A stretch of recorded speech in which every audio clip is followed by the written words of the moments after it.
Hi, what's up? Zackie-Senpai here, and welcome back to another Aether Gazer video. In this video, we're gonna talk about the modifier in Aether Gazer, basically the characters. I actually wanted to make a tier list of all the standard banner S-rank modifier and talk about how to build them immediately in one and all the package, basically for beginners. But I feel like you have to understand this video first before we proceed, so hence the reason why I make this video. So in this video, we're gonna talk about the Modifier Hub, the character, how you build them and stuff like that, so that you get a picture. Basically, you get a picture. So the game's not released yet, so we can't talk about a lot of guide yet. So let's get started. So in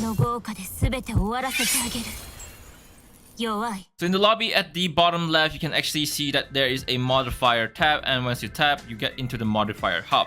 You'll be able to see each of their characters' stats, skills, access keys, skill, Aether codes, and chips. Over at the stat, you'll see a character element, class, and character mechanism. Below, you'll see their stats. There are varieties of character mechanism. Asura belongs to the energy type, meaning she uses her energy bar, but the only way to gain them back is by waiting. Another character such as Tsukuyomi, which is going to be the first banner in Aether Gazer Global, hopefully. I mean, that's how CN experience. Tsukuyomi, on the other hand, is a rage mechanism. She consumes rage bar to trigger her skill, and the only way to gain the rage bar is by doing more basic attack. Skill Hub is where you upgrade your character basic attack, skill 1, skill 2, and skill 3. There is no sequence for every character. If you like that character, just max her all her skill all the way, alright? It's not like other games where you're very limited with resources. Aether Gazer resources are really easy to grind, but you're limited by the stamina system. But regardless, if you like that character, just max out all your stats. You cannot upgrade your ultimate as well as your dodge skill, so just upgrade the skill and your basic attack. On the right of it, you can see what character pairs with who to do ultimate combos.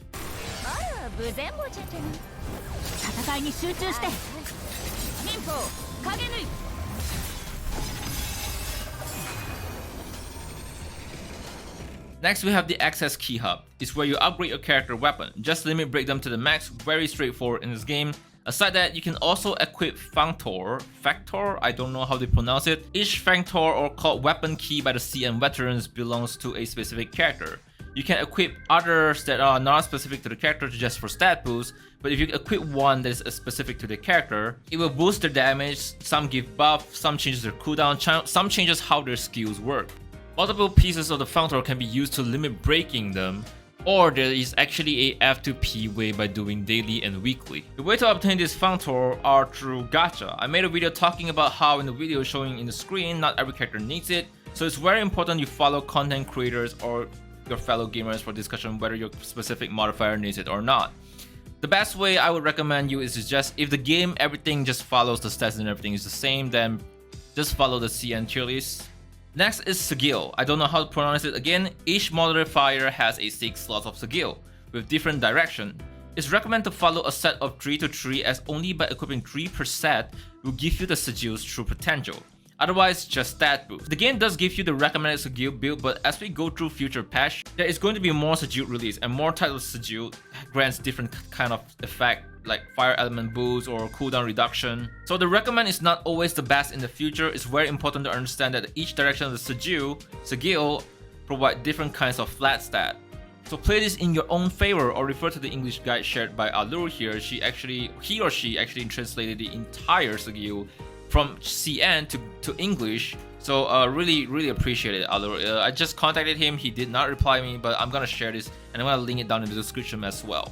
At a certain specific level for your sigil, you will unlock the sigil's second stat and third stat. The main stat is the one that I mentioned about direction of the sigil. The second and the third is where you will be rerolling countless time for the stats you want. For example, if your character is like Tsukuyomi, I just reroll for crit and crit damage and then just thunder element. It's very simple actually. There is a best way to reroll for the stats, but I'm not sure if it's gonna be implemented in global immediately, so if it's confirmed, then we'll talk about it. Aside from that, you will have a refractor tab. This is where you reroll for the sigil to change its pantheon. For example, if I'm using Tsukuyomi, who is Shino Pantheon, by rerolling until I get a Shino buff on the sigil will provide extra additional 20% stat bonus for that modifier that's equipped. Yes, you will have to do all 6 for each modifier. In the CN version of the game, later once you unlock sigil to level 60, you'll have to use 20 of the reroll tickets to lock it to the specific character, and as you lock it, it will give an additional 20% stat boost, making it a total of 40% stat boost. The reroll sigil Pantheon tickets are a very limited resources as you get them through event as F2P and weekly hazard zone cleaning. So I recommend saving them for the characters you're going to main, don't just randomly max them out. Next is Aether Code. VCN veteran calls it God Path in CN, but whatever. Each character has a Aether path of red, blue, and yellow. You don't get all of them immediately, some unlock through levels, others through how many times you have to use that modifier.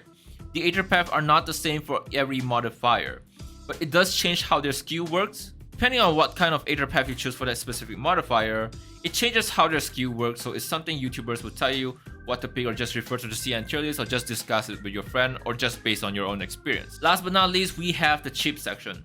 Not every character has it as of now, it unlocks through future patch, especially for older character. Some character, for example Poseidon, has 2, so think of it as a buff over the patch. That's all for now. In my next video, we'll talk about the basic team building, gameplay tips, and Pantheon's modified mode. Thank you all so much for watching. I also have videos talking about the S tier list, S rank tier list of all modifier. As we go through, I will talk about what's the best recommended build so that I don't have to go through all this thing. And let me know if you want to know which A rank is the best as well, because in the game, lower tier units are not always the best, so just let me know. If you want a tier list for A rank as well, what's the A rank that you need? So with that said, hey, it's just a gaming channel, subscribe for more.